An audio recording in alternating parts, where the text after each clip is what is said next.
So here we are in front of Cancer Care Manitoba again, see? Cancer Care. Welcome to Cancer Care. Right here.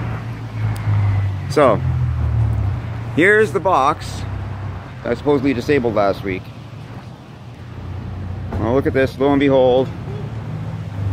Lo and behold, check this out. You know, I'm going to come around. Yeah, I'm videotaping right now. And check this out. And it's like, check this out. Yeah. This is a replacement box. How can I tell? Brand new bolts at the base.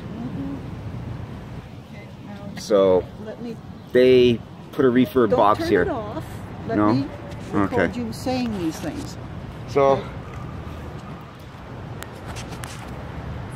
across the country and in every city, there are private and public meters like this in front of healthcare facilities, in front of places where people need to go to get healed.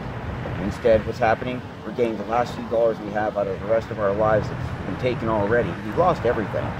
This isn't anything new. We've lost everything. But this is reprehensible. I would call this Against the law. Against the law Bill and a 22. spit in the face of Bill 22 of the Patients' Rights Act, because And tell them. they're still charging for Tell it. them that it's brand new. I did. Okay. Your voice is going to be on overshot, so I can't redo the whole dialogue. But yeah, they swapped out boxes. It's probably easier for them to swap out the box than it was for them to try and clean it. So I'm done. And this is, I was asked by my aunt to not spray this one today because There was no barrier. there wasn't really a barrier. Mom was in the car the whole time, but had she come up to the, or wanted to come up to be with me during my chemo, this box would have had to have been disabled, because at that point it became suddenly become an instant barrier between me and my therapy. Because my mom is my primary caregiver. She sometimes needs to be in the exact location where I am. This is the other thing that we have to understand. This isn't just about the patients, it's about the people who take care of the patients and or they're with the patients. Because some of these patients aren't driving, they're being driven by their caregivers and or volunteers. And the people shouldn't have to pay for volunteering to be nice, you know, or acts of kindness. Yeah. Say that. Yeah, see, and yeah, my mom just noticed. Oh, she can hear you whispering. Mom. And he was only here for 15 minutes, and it's a minimum of $2 an hour, and he was only here for 15 minutes today. So I would have got, I leave. We'd have lost $1 and a half. And what ends up happening is this vehicle leaves, another one comes in, and pays another $2, and that's the cash cow. It's the flow of patients in and out of the building that is making this box a lot of money.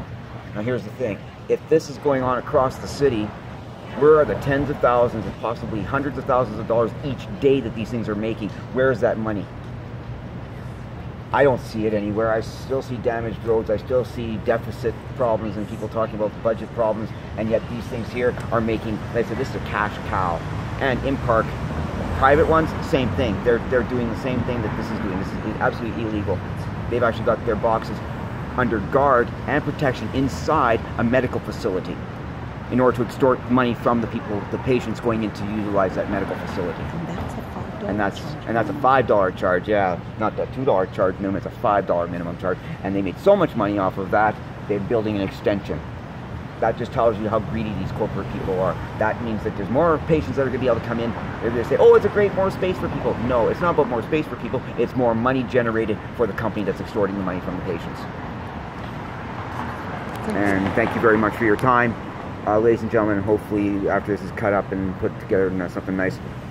Again, I'm really hoping to put an end to this once and for all. This is just, it's got to stop.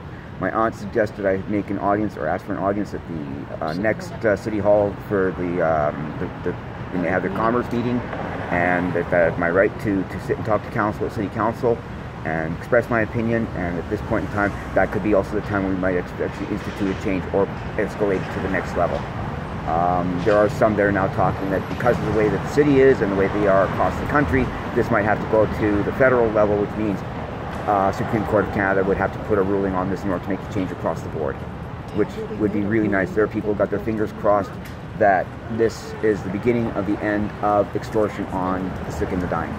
They've already made a law, Bill 22. Yeah, I mentioned it, ma'am. I mentioned Bill 22.